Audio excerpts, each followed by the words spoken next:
Alright guys, another Saturday top 20, but it's a 21 video today. 21 of my favorite luxury ouds ranked.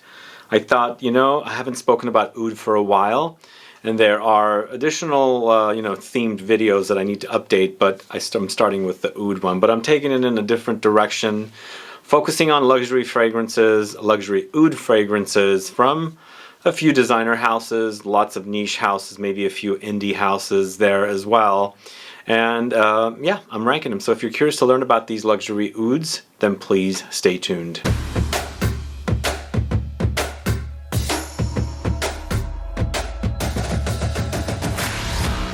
Thanks so much for tuning in. This is Sebastian with Smelling Great Fragrance Reviews. Yes, we're talking about oud today, and first thing I want to say is the ouds that are here could be all natural, the real stuff, or the Western stuff, but we're grouping them together, and they're just ranked in my favorites from my least to my most favorite. Even though they're ranked at the bottom, it doesn't mean I hate the fragrances. I enjoy it somehow, but I enjoy others a little more. So a couple of rules to this particular video.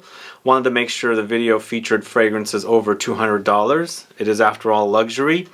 And I'm leaving off a few brands, like Dior is left off, Louis Vuitton is not, Tom Ford is left off, Gucci's not. I left off, Byredo. I have Byredo. I feel like those are not your luxury kind of blingy looking bottles and things like that. So most of these kind of appeal to, those kind of golden, gold colored, really shiny, blingy kind of bottles.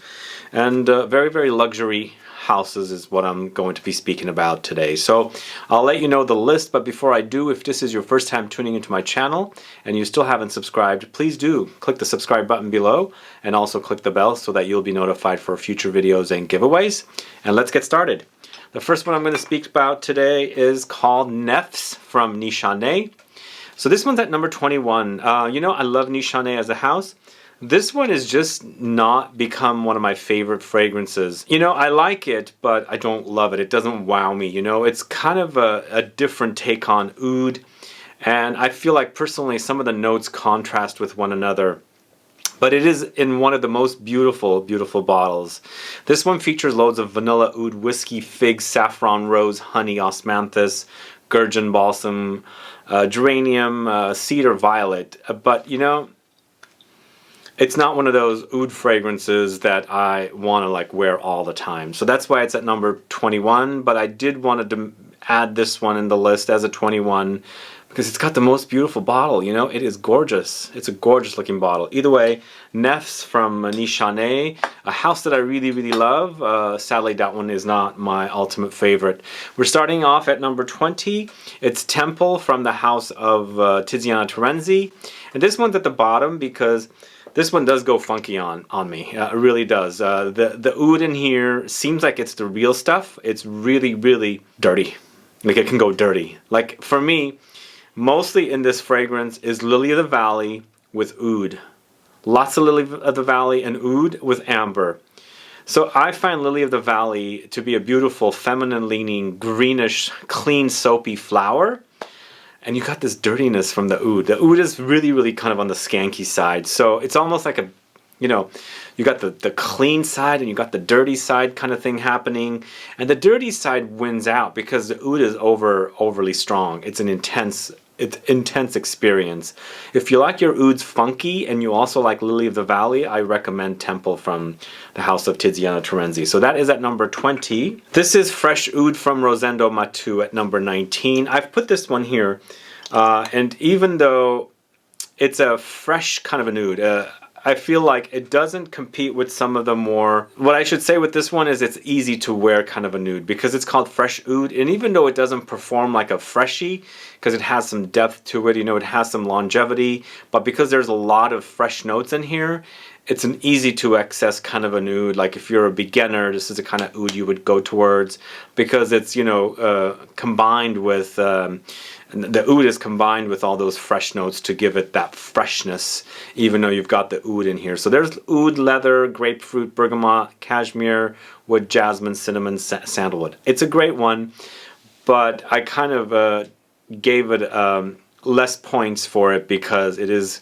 you know, kind of like a very, very easy to wear oud, and matched up with the rest of the collection seems like it's the simplest one in there. Does that make sense? Kind of like it's Tom Ford Oud Wood kind of experience in a gorgeous looking bottle. And I don't hate this one, I just feel like it's definitely kind of a, don't want to say the weak one, but the easy one to wear. So that is fresh oud from the house of Rosendo MATEU. Next up, going to the house of XERJOFF, it's Oud Stars Indochine.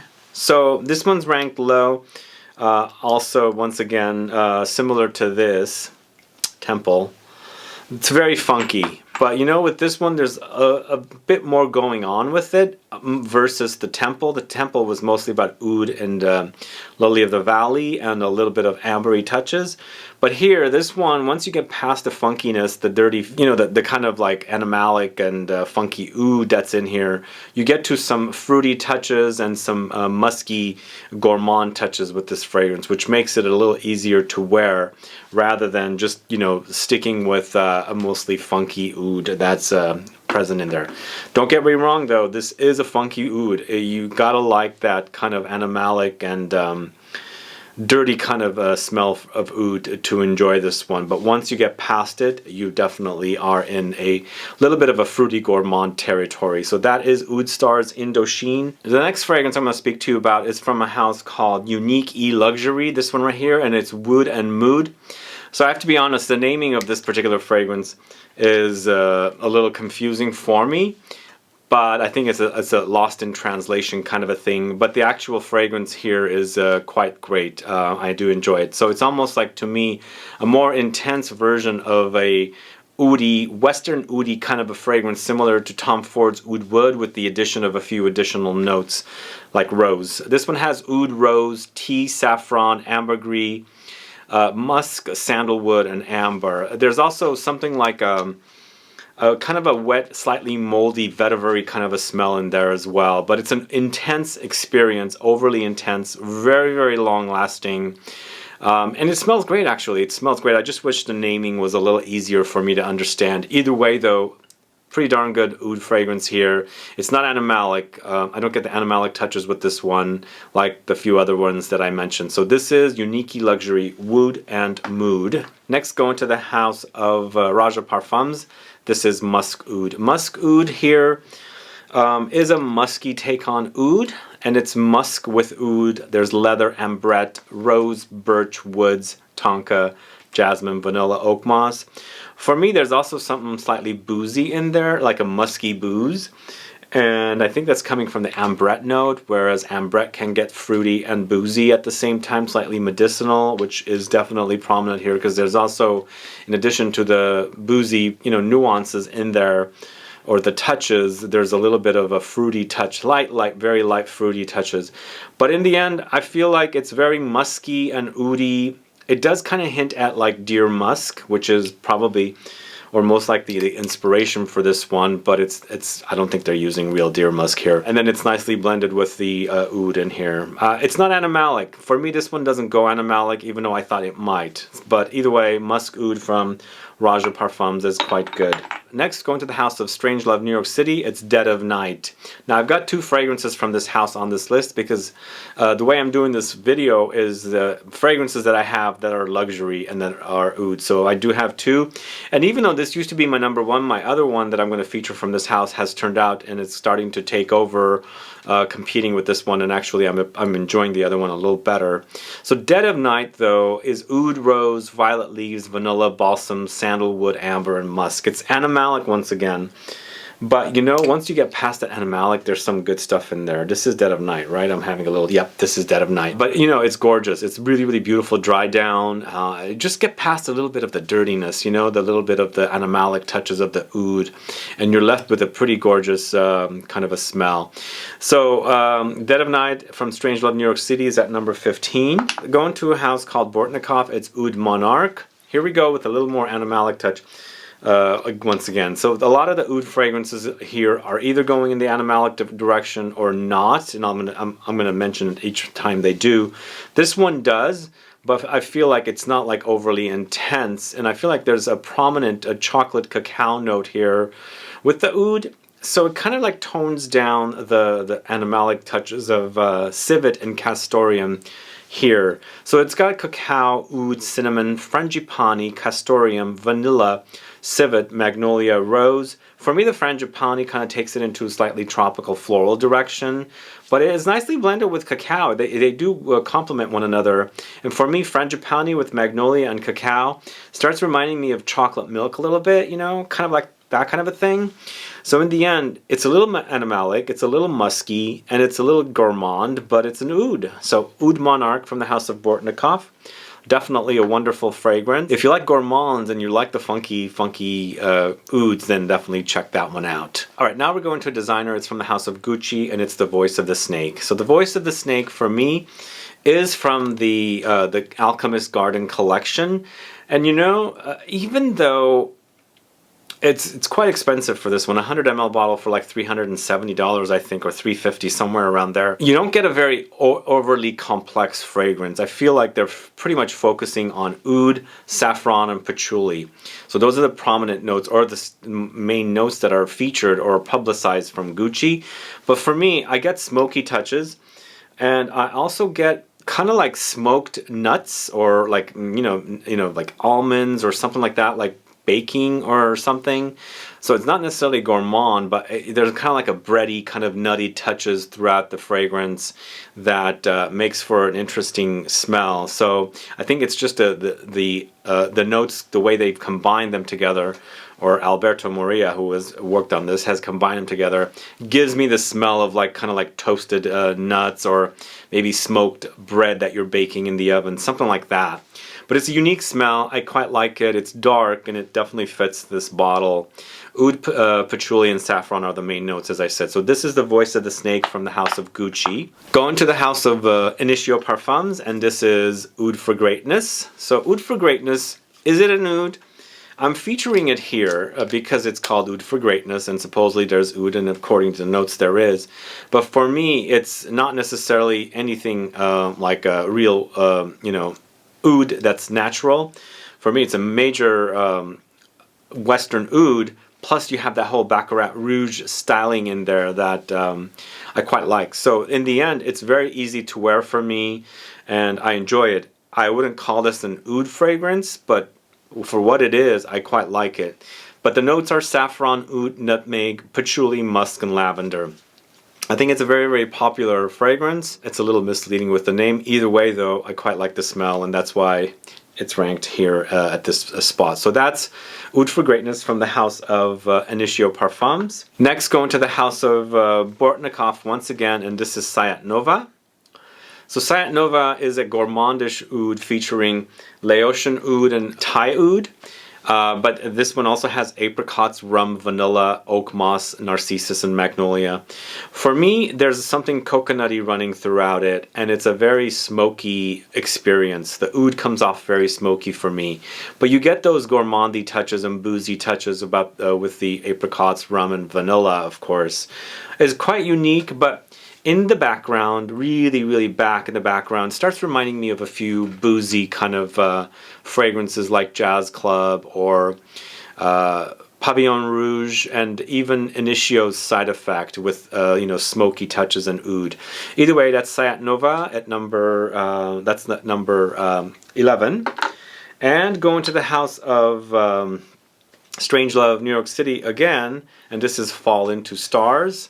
And I'm really starting to appreciate this one a little more than Dead of Night, because there's something camphoric or pine-like smell in here that I'm quite enjoying. But what the notes are with this one is oud, narcissus, pink pepper, rosewood, vanilla.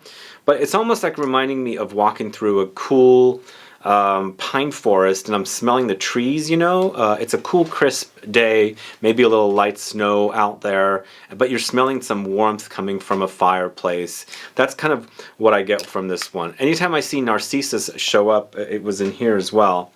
I feel like it goes smoky, and I think there's something smoky about narcissus that adds this kind of like interesting layer, even though it's a flower.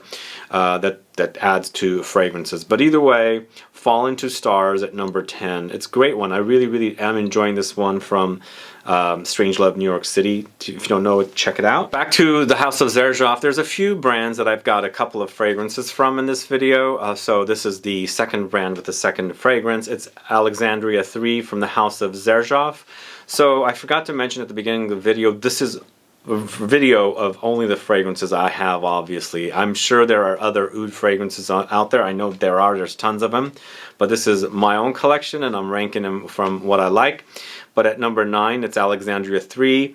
I know a lot of you say Alexandria 2 is great. I've smelled it and I quite enjoy it, but I don't currently own it. So Rosewood, Oud, Sandalwood, Rose, Vanilla, Lavender, Cinnamon. And I feel like this collection focuses on Oud and Rose, but this one actually is a little more aromatic and herbal kind of a addition to the notes with the rosewood that's in here as well. So in the end, it's one of those rose oud combos that kind of goes in a different direction, which I quite like. The cinnamon and the lavender adds a unique twist to that traditional rose and oud combination. So that's Alexandria 3 from the House of XERJOFF. If you don't know it, do check it out. Next, going to the House of ROJA Parfums, and it's Amber Oud.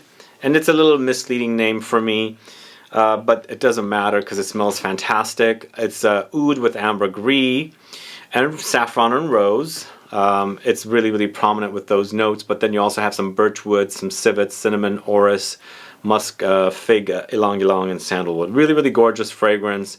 The amber is coming from ambergris. This one is an ambergris focused fragrance.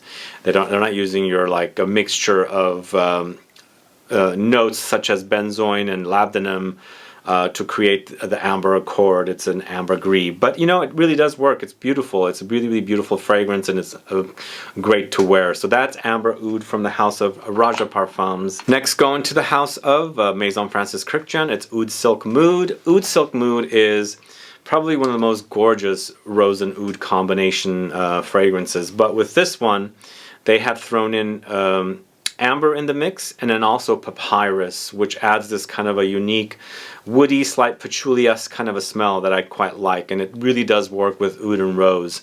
It's very long lasting because this is the Extrait de Parfum version, so it's like literally it's really long lasting, and I love the smell that this fragrance, you know, leaves on me. It's, as I said, one of the best rose and oud combos, and in the end, it's sort of simplistic because the focus of the fragrance is oud and Turkish rose, and I don't think this is the all-natural oud. I think this is more of a Western oud, but I'm not 100% sure. To me, it doesn't smell like the natural oud that we're going to find in a fragrance that's going to come up here in a little bit. So in the end, it doesn't matter because it smells great. That's Oud Silk Mood from the House of Maison Francis Kurkdjian.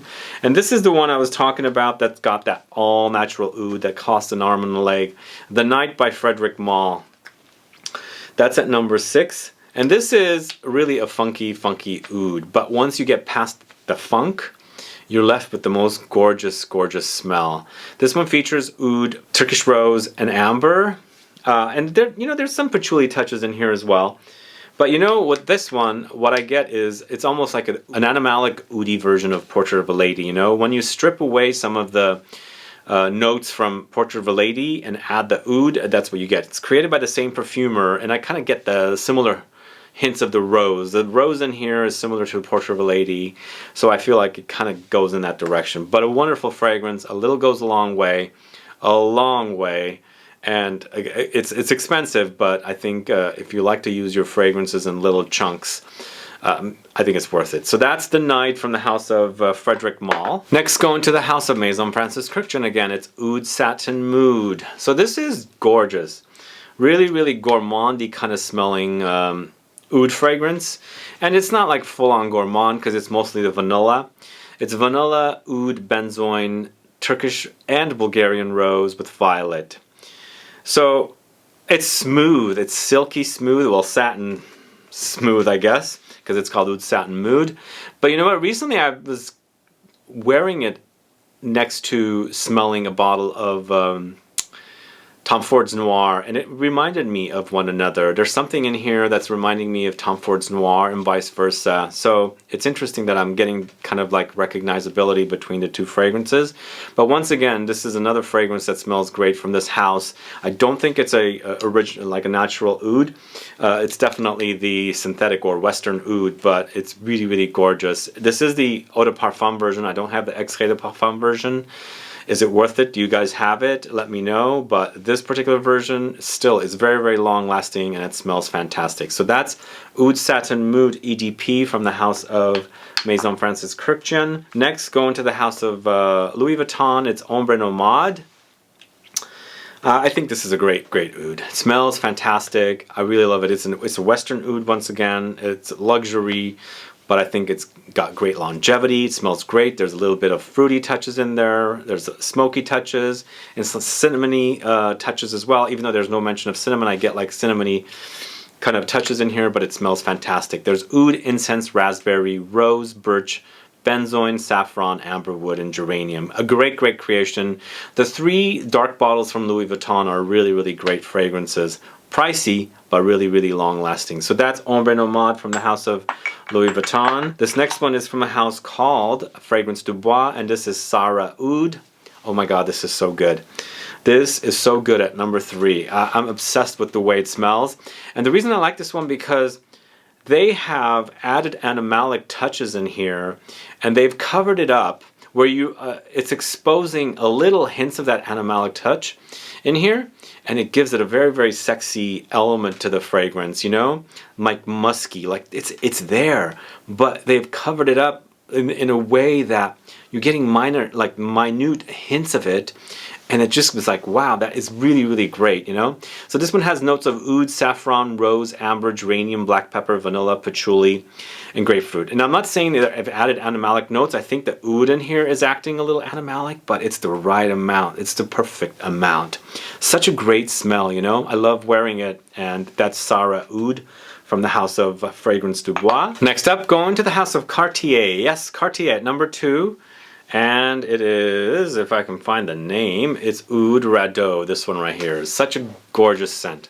Such a bright, uplifting smell, you know? Even though this is not like full-on oud, and it's also a Western oud, I think the smell is fantastic. Ginger lovers, definitely take note. This is a ginger bomb. It's lots of ginger with oud and Sichuan pepper. So there's some spice to it in addition to the zingy spice of ginger. But the combination is intoxicating. Really loud and big, but soft at the same time. I think the projection of this one is pretty loud, but it's not one of those like annoyingly loud fragrances. I think it's just the right amount of this like fresh, zingy spiciness from the ginger with the oud that's in here. And then slight lemony, spicy touches of the Sichuan pepper. So that's Oud Radeau. My number 1 is the Moon, man. The Moon is just really, really become one of my favorite fragrances. I love the combination of this. It's a Western oud. It's pricey, but I think this is a Western oud. But it's created in a way that it's just very, very long lasting. Sometimes I wear this at night and go to bed and wake up, I can still smell it on me. There's something about it that it doesn't really act thick and dense, you know, just the kind of fragrances that you think are going to like be on you for like 2 days straight. It doesn't act like that. It acts a little light and transparent. But man, it still has great, great longevity. Oud, raspberry, olibanum, Turkish rose, saffron, leather, lychee fruit, red berries, red currants. I'm obsessed with the smell. I really, really am. I used to love Promise, but Promise doesn't have any oud anyway. But in the collection, the Desert Gems collection, which features this, the Night, Promise, and also Dawn, this has just become my absolute favorite. It smells great, and it just smells great on me, you know. Sometimes you like the way fragrances smell more than the way it smells on you, but this one, just everything about it is great. And as I said, it's not dense, but it has such great longevity on me that I just love it. Eat it up. So that's why the Moon is at number 1. So that's my list for you today. 21 luxury oud fragrances ranked from 21 to my number 1 favorite, my current favorite. Let me know if you've tried these fragrances. Let me know what your favorite luxury oud fragrances are if it wasn't mentioned here. And if you would put this list together, how would it be? Give me your top 5. Let me know how you would rank this list. Anyway, guys, thanks so much for watching today's video. If you have any questions or comments, please do list below. Otherwise, please like this video, please share it, follow me on Facebook, Twitter, and Instagram, and I'll be back with more videos very soon. Have a good one. Goodbye.